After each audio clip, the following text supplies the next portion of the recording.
2017, a new Secretary General, Antonio Guterres, arrives at the United Nations dedicated to reform, gender parity and conflict prevention. Around the world, the list of challenges keeps growing. We are a world in pieces. We need to be a world at peace. The world's fastest growing refugee crisis evolves in Myanmar. Driven by violence and human rights abuse, more than 600,000 stateless Rohingya fled to Bangladesh, where the fragile infrastructure is overwhelmed. The UN scaled up emergency aid and called on Myanmar to end military operations against the Rohingya. No one is winning today's wars. In Yemen, 8.5 million people are on the brink of the world's largest famine in modern times. Water and sanitation systems are all but destroyed, sparking a deadly cholera outbreak. The UN sent in emergency supplies and urged all parties not to block civilians from humanitarian aid. 4 famines in Yemen, South Sudan, Somalia and Nigeria are the result of unresolved conflicts exacerbated by droughts and missed harvests. In the deadliest attack on a UN peacekeeping mission in decades, 14 Tanzanian peacekeepers lost their lives in the Democratic Republic of the Congo.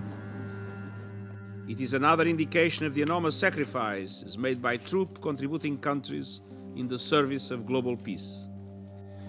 The mission MONUSCO is the largest in the world, with a mandate to challenge armed groups who've kept their grip on the vast mineral-rich region for years.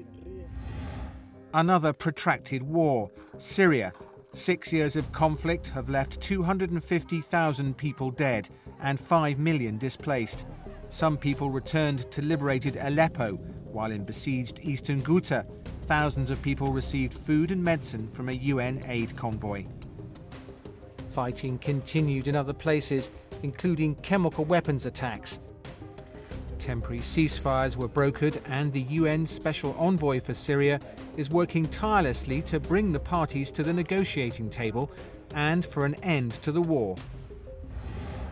Almost 100,000 migrants crossed the Mediterranean Sea in 2017. More than 3,000 have drowned. Most are fleeing poverty and conflict in sub-Saharan Africa. More than 1 million people are waiting for a passage in Libya, caught in an endless cycle of abuse, exploitation, and even slavery. The new UN Secretary General's reform proposals put people ahead of bureaucracy and mediation and prevention at the centre of the UN's peace and security agenda. The UN's newly established Office of Counter-Terrorism coordinates a global effort to prevent violent extremism and other root causes of terror.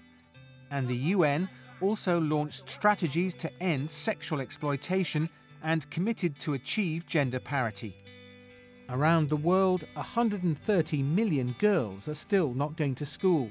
Unacceptable for UN Messenger of Peace, Malala Yousafzai. If we want to go forward, we have to give education to girls. And once you educate girls, you change the whole community, you change the whole society. By 2020, the UN aims to double the number of women peacekeepers, to protect civilians and support local women to participate in peace building. Success in Colombia, where the UN mission verified the disarmament process of the last former FARC fighters, pointing the way to lasting peace in the country. Closure in The Hague. After more than 24 years, the UN's Tribunal for the former Yugoslavia completed its work. The tribunal was the first war crimes court established by the UN and has brought more than 160 perpetrators to justice. In the last major case, the former Bosnian Serb commander Ratko Mladic was sentenced to life in prison for multiple counts of genocide and crimes against humanity. New nuclear and missile tests in the DPRK, otherwise known as North Korea, led to increasing tensions around the Korean peninsula and worries around the world. We must not sleepwalk our way into war. And more broadly, all countries must show greater commitment to the universal goal of a world without nuclear weapons. The UN Security Council tightened existing sanctions on North Korea. In December, the government in Pyongyang invited a UN envoy to start discussing issues of mutual concern. Meanwhile, 122 countries voted for the first ever treaty to completely prohibit nuclear weapons, a historic moment for disarmament. Waves in New York. At the Ocean Conference, member states committed to voluntary measures to protect the world's seas. Shortly after, a series of mega hurricanes cut a trail of destruction through the Caribbean. On some islands like Dominica, hardly a tree or a house was left standing. Scientists saw strong evidence that climate change magnified the strength of the storms and other natural disasters. The UN called on countries to speed up the implementation of the Paris Climate Agreement.